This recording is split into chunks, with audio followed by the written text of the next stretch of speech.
Audio Jungle.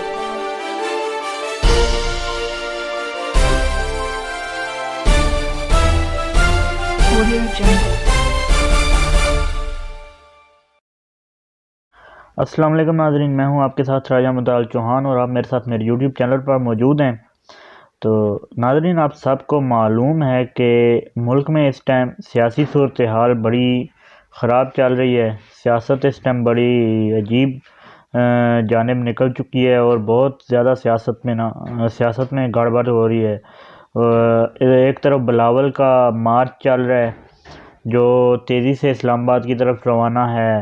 اور دوسری طرف مولانا صاحب، اور تیسری طرف عدم اعتماد، اور ادھر سے یوکرین رشیا کا مسئلہ، اور بہت سے حالات چل رہے ہیں اس ٹائم دنیا میں اور پاکستان میں بہت زیادہ چل رہے ہیں۔ تو کل جیسا کہ آپ سب کو معلوم ہے کہ شام کے وقت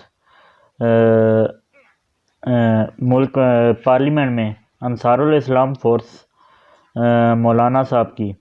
وہ پارلیمنٹ لاجز کے اندر اپنے پارلیمنٹیرین کی حفاظت کی غرض سے جا پہنچی، اور ان کا کہنا تھا کہ وہ اپنے پارلیمنٹیرینز کی حفاظت کر رہے ہیں۔ تو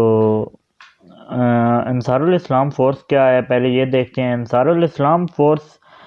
مولانا صاحب کی ایک فورس ہے، خود کی بنائی ہوئی پرائیویٹ ملیشیا ہے، پرائیویٹ فورس ہے، ایک فوج سمجھ لیں، اور وہ اپنی حفاظت کے لیے اسے استعمال کرتے ہیں، اور ان کا کہنا ہے کہ یہ ہماری حفاظت کے لیے ہے۔ تو وہ فورس انہوں نے بنا رکھی ہے، اور کل پارلیمنٹیرینز کی حفاظت کے لیے انہوں نے پارلیمنٹ میں بھیجی۔ اور اس پر بات کرنا چاہوں گا کہ کیا پارلیمنٹ میں پولیس، رینجرز اور قانون نافذ کرنے والے اداروں کے سوا کسی اور فورس کا جانا مناسب ہے؟ تو میرے خیال سے تو یہ غلط ہوا ہے جو پارلیمنٹ میں گئی، اور جو پولیس کا کام بنتا تھا کہ پارلیمنٹ میں کوئی بھی پرائیویٹ فورس اگر گھس آئے تو وہ کوئی بھی تخریب کاری کر سکتی ہے کسی پرائیویٹ بندے کے حکم پہ۔ جیسے یہ مولانا صاحب کی فورس ہے، مولانا صاحب کے حکم پہ وہ اندر کسی بھی قسم کی تخریب کاری کر سکتے ہیں۔ ریاست کی تو کوئی رٹ نہ ہوئی، اگر وہ فورس ادھر گھسے گی پارلیمنٹ میں، کل کہیں اور گھس جائے گی، کل کو اور طاقتور ہو جائے گی، اور یہ ملک کے قانون نافذ کرنے والے اداروں کے خلاف اپنا علم اٹھا سکتے ہیں، اور اس طرح کی حرکتیں بھی ہو سکتی ہیں جو کہ ملک کو بہت شدید نقصان پہنچا سکتے ہیں۔ تو اس کے بعد مولانا صاحب خود آئے اور کہا کہ ہمیں اطلاعات تھیں کہ پارلیمنٹیرینز ہمارے کو اغوا کرے گی پولیس، اور اول بات تو یہ پولیس اغوا کرے گی، آپ کو اطلاعات تھیں، تو کیا آپ کوئی انٹیلیجنس ایجنسی چلا رہے ہیں کہ آپ کو اطلاعات تھیں اس حوالے سے؟ تو بات یہ ہے کہ ریاست کو ریاست رہنے دیا جائے، جہاں جیسی بھی بات ہے، جو بھی سیاستدان اچھا ہے برا ہے، حکمران اچھا ہے برا ہے، ہاں عدم اعتماد ہے وہ ایک قانونی راستہ ہے، اس کے خلاف بولنا کسی کا حق نہیں ہے۔ قانون اجازت دیتا ہے اس چیز کی اور وہ کرنی چاہیے، اور جو جیتے وہ عوام کے مطابق اور قانون کے مطابق وہ صحیح ہے۔ عدم اعتماد تحریک جو لا رہے ہیں وہ بالکل ٹھیک ہے۔ اگر حکومت کے نمبرز پورے ہیں، حکومتی نمائندے حکومت کی طرف سے عوامی نمائندے پورے ہیں تو وہ حکومت جیت جائے گی، اگر اپوزیشن کے پورے ہیں تو اپوزیشن جیت جائے گی۔ تو یہ معاملات ہیں جی۔ تو سوچنا ہوگا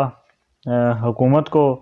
اور مولانا صاحب کو کہ یہ کیا چل رہا ہے، یہ مطلب کہ اس طرح سے تو نہیں ہونا چاہیے، اور یہ آپ ریاست کی رٹ کو چیلنج کر رہے ہیں، اور بعد میں آ کے میڈیا پہ گفتگو کر کے کہہ رہے ہیں کہ یہ انہیں پتہ چل جائے کہ انہوں نے کس کو للکارا ہے، اور یہ اور وہ۔ ریاست کو آپ دھمکیاں دے رہے ہیں، ایسے نہیں ہوتا، ایسے نہ کریں تو بہتر ہے۔ اور اس کے علاوہ سیکنڈلی یہ ہے کہ اس کے بعد D G I S P R کی ایک پریس کانفرنس آئی ہے جو کہ بہت اہمیت کی حامل ہے۔ انہوں نے ایک بھارت کی جانب سے دوبارہ شرارت کی گئی ہے، اس کے حوالے سے بات کی ہے کہ بھارت نے کوئی میزائل ٹائپ کوئی چیز آئی ہے، اور جو ہماری فضائیہ نے اسے گرایا ہے 9 مارچ کو وہ چیز آئی، اور اس طرح سے ہوا، اور انہوں نے پکچرز بھی دکھائیں، سارا سینیریو بتایا، اور اس حوالے سے بات کرنی ہوگی۔ بھارت تو پہلے ہی کافی کچھ کر چکا ہے، اور اب دوسرے ممالک کا آپس میں لڑنے کا فائدہ اٹھا کے اگر کچھ سوچ رہا ہے تو یہ وہ اس کی غلط سوچ ہے، منہ کی کھائے گا۔ اور پہلے ہی وہ کشمیر پر قابض ہے، اور کشمیر پر قبضہ کر کے بیٹھا ہوا ہے، کشمیریوں پر ظلم ہو رہا ہے، لاک ڈاؤن لگا ہوا ہے، اور یہ حالات چل رہے ہیں۔ تو اس کے علاوہ D G I S P R نے ایک اور جانب بہت اہم اشارہ کیا کہ سیاست سے فوج کا کوئی تعلق نہیں ہے اس ملک میں، سیاست دان الگ ہیں، فوج الگ ہے، فوج کو بدنام نہ کیا جائے، جو لوگ ایسی باتیں کرتے ہیں انہیں کہیں کہ ثبوت لا کے دکھائیں، اور ایسی کوئی بات نہیں ہے کہ فوج سیاست میں انوالو ہے، کسی بھی طرح سے فوج سیاست میں انوالو نہیں ہے۔ تو سیاست اور فوج کا کوئی تعلق نہیں ہے، سیاسی صورتحال جیسے چل رہی ہے وہ اپنی طرح چل رہی ہے، اور فوج اپنا کام کر رہی ہے اور سیاستدان اپنا کام کر رہے ہیں۔ تو اس طرح سے فوج کو بدنام نہ کیا جائے۔ اس پر میں بھی یہ کہنا چاہوں گا کہ ہم سیاستدان آپس میں جیسے بھی کر رہے ہیں، جتنی بھی سیاسی لڑائیاں چل رہی ہیں، ایک دوسرے کو ہٹانے کی لانے کی جو تگ و دو ہو رہی ہے، یہ اپنی جگہ کرتے رہیں۔ سیاست دانوں کا تو کام ہی یہی ہے، سیاست کا تو کام ہی یہی ہے، ایک دوسرے کی ٹانگیں کھینچنا اور اس طرح کی حرکتیں کرنا۔ تو فوج کو بدنام نہیں کرنا چاہیے، کیونکہ جب اپنے ملک سے فوج کے اوپر انگلیاں اٹھنے لگ پڑیں گی تو پھر دشمن تو طاقتور ہوگا۔ تو دشمن تو پہلے ہی ملک پر نظر رکھ کے بیٹھا ہوا ہے، کئی کوششیں کر چکا ہے جو ناکام ہوئی ہیں، دہشت گردی میں براہ راست ملوث پایا گیا ہے، اور اس کے علاوہ آپ کے سامنے ابھی نندن والا واقعہ، اور